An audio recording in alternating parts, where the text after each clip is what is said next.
ওরা আলীর ব্যাখ্যা মানল না। তারা আলীর নাতিপুতির বয়সেরও না, কিন্তু তারা আলীকে ভুল ধরল যে আপনার ব্যাখ্যা ভুল, অথবা আপনি কাফের। 12,000 বেরিয়ে চলে গেল। পরে তারাই বিদ্রোহ করলো, আলী নিহত হলেন। ওসমান গনিকেও হত্যা করলো এই মুসলমানরাই, উমর ফারুককে হত্যা করলো এই মুসলমানরাই। 4 খলিফা 3 জন নিহত হলো এই রাজনৈতিক দ্বন্দ্বে। তো এই ব্যাখ্যাটা যদি তাদেরকে ভুল ধরিয়ে না দেওয়া যায়, এই ব্যাখ্যার অনুসারী এখনও তো হতে পারে ছেলেরা। এই ব্যাখ্যাটা উস্কে দিচ্ছে বিদেশি সাম্রাজ্যবাদীরা।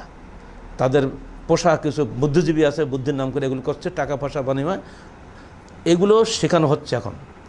এবং শেখানোর ফলে এই সব ছেলেরা ধর্মের নামে জান্নাত পাওয়ার লোভ পাগল হয়ে যাচ্ছে এখন। ওকে মারো, আত্মঘাতী হও, জান্নাতে চলে যাবো। একটা মারাত্মক বিভ্রান্তি এর মধ্যে আছে। এটার বিরুদ্ধে আমরা আমাদের সাধ্যমতো চেষ্টা করে যাচ্ছি। ইতিমধ্যে আমরা অনেক হুমকিও পেয়েছি। হয়তোবা তাদের হাতে আমাদের জীবন চলে যেতে পারে যদি তারা না বুঝে। আল্লাহর রহমত হলে তারা হয়তোবা অনেকে ফিরেও আসবে। আরেকটা হলো